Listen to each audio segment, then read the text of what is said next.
Hi. What's up, bro? What is up? Finally, this is happening. This is actually the second take. It was, I don't know, it was wrong touching the cable apparently because the microphone is very sensitive and it ran out. And it ran out of battery. So B-roll. We're gonna start filming again. We're gonna start talking about ourselves and going back to the history, which was like a month ago of this podcast or this talk. We decided to. Yeah.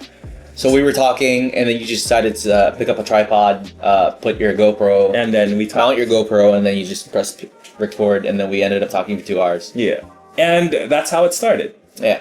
And before we continue... We're not going for 2 hours, by the way. Yeah, we're just going to be like talking for like 15, 20 minutes, because I know most of you don't have the attention span. Yes. Because once you see like other things on the side, especially on YouTube, like, look at this, just click it, but whatever. So... let's introduce ourselves. My name is Urich. My name's Cole. And we both are talkers, right? We talk a lot. I want to say YouTuber, but it's too soon. No. So yeah, Cole and I met way back 2007, 2008. Yeah. And I started as a musician. I played the guitar, and he was already a musician when I knew him. Yeah. And Cole here is an amazing musician. He is in a band called Odd. I met back in 2008 during the music scene days where everyone played music and had DSLRs. Yeah. And people were confused, like, am I going to pick up a guitar or a camera? Or DSLR? Well, the guitar doesn't have like an auto function, so I'd rather pick up a camera. Yeah, which I can just grab, take pictures and... Yeah. What's your take on that? Like, The goal of this podcast is for us to share insight, and eventually we're going to start bringing other people, getting their thoughts about what they're passionate about. You're obviously passionate about photography. What's your take on the auto function? Because there are like people who are like, oh, screw the auto function, you're not a real photographer. Honestly, thank you for that really interesting question. There's nothing wrong with shooting auto. I mean, Magnum photographers. They shoot auto? Most of them, especially the older people, shoot auto. I mean, here's the thing. You serious? I didn't know that. Here's the thing. When you start out as a photographer, you have to know everything. I mean, the basics. Just like playing the guitar, right? Yeah. You have to know what an A chord is, a B, C, D, E, F, G. And once you get to master everything, then it's time for you to explore. Yeah. It's time for you to break some rules and, find your own So that's when you go manual. Yeah. And the thing is with auto, I mean, there's nothing wrong with it. It's more easy. It's easier if you shoot in program mode or in aperture mode or in TV. What's TV again? TV. Oh my God, I'm a photography teacher and I don't even know what TV is. TV is, there's an alarm sounding. It's apparently my stopwatch or my... For the 15 minutes? Yeah, no, it's like 9 o'clock, but going back. The thing is with shooting auto, there's nothing wrong with it. Yeah. It's how composition always matters. Yeah. It doesn't matter how you took it. It doesn't matter what camera you're using to take the picture. As long as everything's placed in order. So what you're saying is a good picture is a good picture regardless of who took it, what camera, what settings. Yeah. I mean, most of these Magnum photographers, most of these professional photographers, street photographers, landscape photographers, event photographers, when they publish their work, unless if it's a like a book that like a technical book, but if it's like if it's a photo book, you don't post the settings. You don't do that. Yeah, you don't. I mean, like as a musician, if you record an album, you don't print on your album art the chord sheet. the chord sheet, or like what the settings totally, you use. Totally, I mean, in photography, there's nothing wrong with shooting auto. It's just how you take the picture, and it's how you compose your shots. Because I've always seen it as like, because I went to like a workshop once, right? And I've always seen it as like, manual is when you can, like you said, you can break rules, but you have more control of what you want to do. Yeah.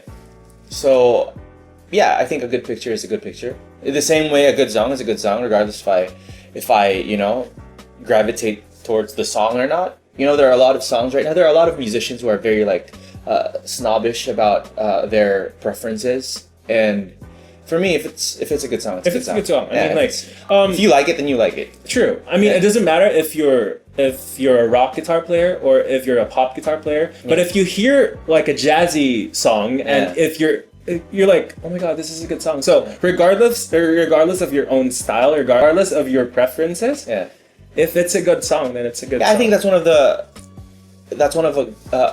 the things that make a good musician, is that you're able to, you know, appreciate stuff that you don't necessarily play.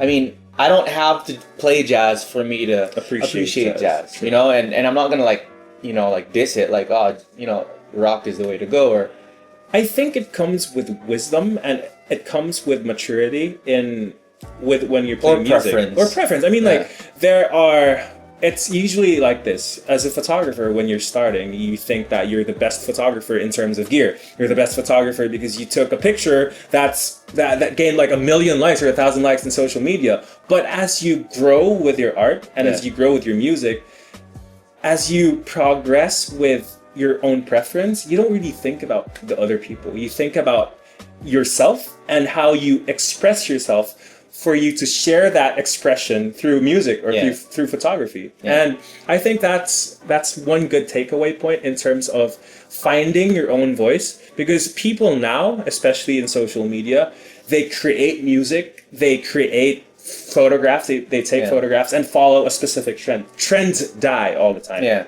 But your own artistic venture, your stamp, right? You have to make something that's your own, that's unique. And I guess this is a perfect time to talk about Odd. Okay, Odd. Or Odd. Yeah. What's up? Yeah, Odd. What about Odd? I mean, if you guys don't know Odd, visit their Facebook and Instagram page. What's their Facebook? We're on Spotify. Spotify too, yeah. So Odd is basically, I don't know. Instrumental, yeah. They don't have lyrics.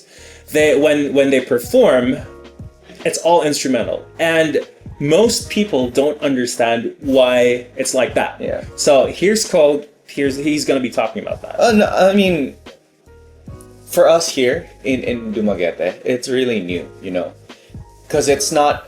I guess when people think of instrumental, they're thinking of jazz, you know, automatically default instrumental jazz, you know, or like saxophone or anything that probably like goes in the vein of jazz. But with us, it's not. It's rock, and it's very simple. It's sort of minimal, but why we started Odd was because I was so frustrated with the way I wrote songs. I didn't want to write lyrics anymore because I didn't want to talk about love.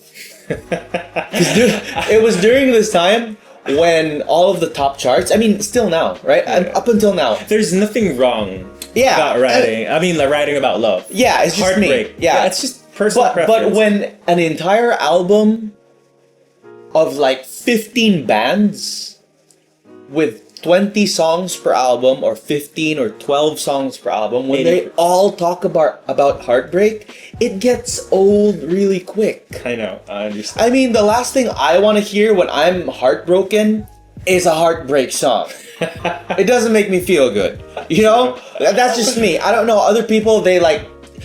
I notice this about people, when they like maoi, you know, they attach themselves to it. Like, it creates like a I don't know, they just love it. And I'm not saying that there's anything wrong with that, you know? For me, I just didn't want to write about love because everybody else is writing about love. True. And it felt fake to me. I didn't want to sing it. I tried writing love songs, and then when I sang the words, it just didn't feel. I cringed. Yeah. You know, like, no, like I want to talk about something else. And so I got frustrated, and I was like, you know what? Why don't we just free interpretation? I'll just no lyrics. Weeks ago, like a month ago, Cole and I talked about his music. We also talked about my photography, and the nice thing with instrumental music is that it may be sad for, if you listen to the song, it may be a sad translation for one person, but if the other person feels happy listening to that song, then it's happy for that person. Because the thing is with songs that have lyrics is that you have like a specific stamp on that song. This is like a heartbreak song, so because the lyrics speak about heartbreak. But if it's an instrumental song, it's open for translation. Yeah, you even have songs where if you don't pay attention to the lyrics, it sounds really, like rhythmic, and it sounds really upbeat, and it sounds really happy, especially when you use like really happy chords. True. But the lyrics are about heartbreak, and a lot of artists do that. Like the song, it creates like a contrast. Like in photography, it's called juxtaposition. Exactly. Yeah. So the contrast there is between the sadness of the lyrics, like the words, and then like paired with like a happy progression. Yeah. So if you don't listen to the lyrics, you're gonna think it's like, oh, this song makes me feel happy, and it's like it creates like good vibes. But if you dig deep into the lyrics, it goes dark, and it talks about this sad stuff. Yeah, exactly. And in photography, it's the same thing. I mean, the nice thing about taking pictures, and I'm a street photographer. I take pictures of everyday things. I go to the downtown area, just bring my camera and take pictures of the most random things I see. And people. I love taking pictures. I'm a people photographer. Not people portraits, but people doing their thing. Yeah. Their everyday lives. Candid. Walking candid. Street photography is basically candid photography without people really noticing you that you took their picture. And the nice thing about that is that when it's candid, it's also open for translation. I mean, like for one person, this picture may speak about a specific issue, but for another person, it may speak about, oh, that's interesting because there are happy elements in the frame. So, I mean, art and music, my art and your music, it's fairly, very relatable, I guess, in a sense. And that's why we're talking here, because we have so many things in common. And I think that's a nice thing. We can speak to the Dumaguete crowd, because there are other, they're young. I teach high school, right? Yeah. And there are a lot of kids who are really talented. They're taking pictures with their phones. I'm like, how'd you do that? Like, I take a picture of my phone, it looks like crap. They pull out their cell phones and they take the same picture, and it looks like they filter it and all these things, And it's like, there's a lot of creative people in Dumaguete, especially with Siliman and Norsu and all of these universities, Foundation. We're a university city. Yeah, so people from different areas, they come here and they bring their own brand of creativity. I think it's a good place to start, And this is a good avenue to talk about art. I mean, hopefully this picks up. Hopefully people will appreciate what we're doing. I mean, I don't want to say appreciate what we're doing, but I don't care. Yeah, we don't care because we're speaking our mind. We're talking about something that interests both of us, and I think that's a good point. I mean, there's so many good and talented artists here in Dumaguete, not just musicians, not just photographers. There are writers, there are artists like painters. Hey, Dumaguete is like the haven for writers. Exactly. So. Sir Ian Casocot, Hersley Casero, Painte. Oh my gosh, dude. Those are names. Big names. And big names dropped. They should sit here and talk about soon. Yeah, soon. You know what? Tell you what. When we drop this and we have a YouTube account that has 0 followers, if it reaches 10 subscriptions. Yeah. 10 subscribers. 10 subscribers so in the next. See, that's why I don't speak the language. I don't live in YouTube. I live in Twitter. If it gets 10 subscribers in the first 30 minutes, then we're doing episode 2. Oh, come on. Hey, set the standard low, because we don't want to be ulaw. An hour, man. 30 minutes? Dude. Come on, 30 minutes. Okay, an hour. Okay, I'm gonna make 10 YouTube accounts in 5. No!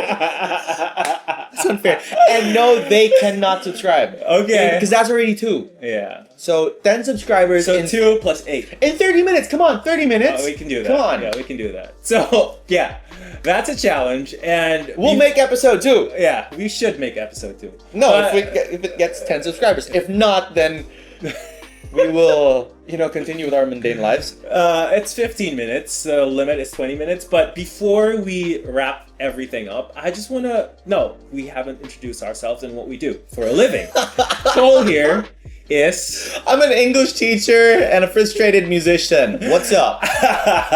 I'm a photography teacher. I teach under 2 colleges.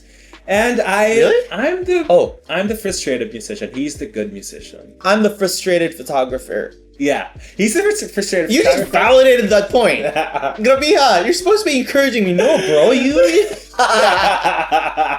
So yeah, I'm the frustrated musician. He's the frustrated photographer, and we're both here. Hey, you know what? That's actually good. That Right? makes for a good Right? tagline, like the frustrated musician and the frustrated photographer. Shit. Yeah. Oh my god. Beep. Okay. Okay. We should name our channel too. I mean, like it's The frustrated... the frustrated. Oh, dude. Oh my gosh, it just worked. Okay, let's get. I don't care. Let's Yeah. just put this out there. The frustrated. Yeah. Yeah. Featuring Cole and Urich. I think we're gonna be Urich and really Cole? loud. Cole and Urich. I don't care, man. You can put me last. Urich and Cole. I don't Cole care. and Urich. It's the OC speaking in me. C and U. So yeah, you go first. That actually works in grammar. Yeah, Cole and Urich. Yeah. Or English. Really? So yeah, you there's like a... You know how you describe stuff?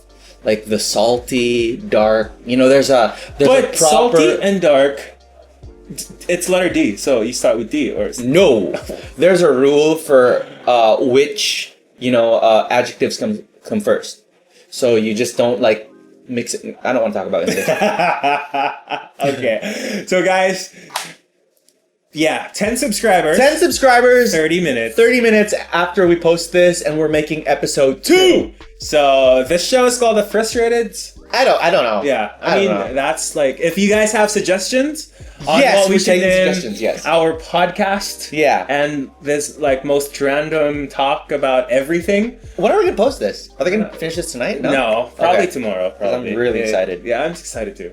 Yeah, and they're just there, man, like sitting and listening. We to should us. give them credit. Yeah. RC And Charity. Charity. And who happens to be Adrian. the sister of my former student. Shout out to Majesty. Right. Oh my god. Your Majesty. And Charity. Oh my And gosh, the Charity. names are beautiful. Yeah. Majesty and Charity. Majesty. Charity. RC was my student. is even more glorious. Yeah. And Charity was all. They both are my students. Were my students. Oh my god! Did you hear that? Yeah. Bixby, right? I said Sorry. Charity and she said Bixby. I mean Bixby sounded. No wonder. Okay. Yeah. All right. Sorry about that. No problem. It's been like 18 minutes, so 2 more minutes. I mean. Yeah. So basically, what this podcast aims to do is we want to try to get people to we want to engage with people and their thoughts, and we want to try to get other people here too. But It's gonna be a work in progress. Yeah, that's for when we have things really. Yeah. We have like a flow and all that. And the aim here is to be comfortable in front of the camera. I mean, like Yeah, the first this 3 is so minutes, awkward. I was like shaking, dude. We were talking about me and him not being good in front of the camera Yeah. because we were good behind the camera. You're good behind the camera, You're good playing in and front of I'm people. good in front of the microphone. Yeah, so that makes sense. See? So yeah, the aim here is just to be comfortable with whatever you're talking about. If you're an artist, if you're a writer, if you're a teacher, if you're And you know what? People can ask questions like, "Hi, I'm starting out with my photography. Yeah. What's like the 5 tips that you dude, we should avoid? do that. As a So, beginner photographer." Guys, if you have questions about music and if you have questions about photography, put them on the comments. We're gonna read them and the next I'm not sure episode, I can answer, but it'll be a fun discussion. and we're gonna be talking about it. Because I don't teach music, I just want to get that clear. I can't read a note to save my life. ask about English. No, that's the worst thing that you can do. But we can try to answer them. Yeah, we can And try. Yeah. I'm gonna play the student. If the question's about photography, I'm gonna play the student, and I'm gonna ask you more questions about that. Yeah, and if the question's about music, then I'm gonna be the student and you're gonna be teacher. I'm We can gonna try. ask you more questions. Yes, So are we good?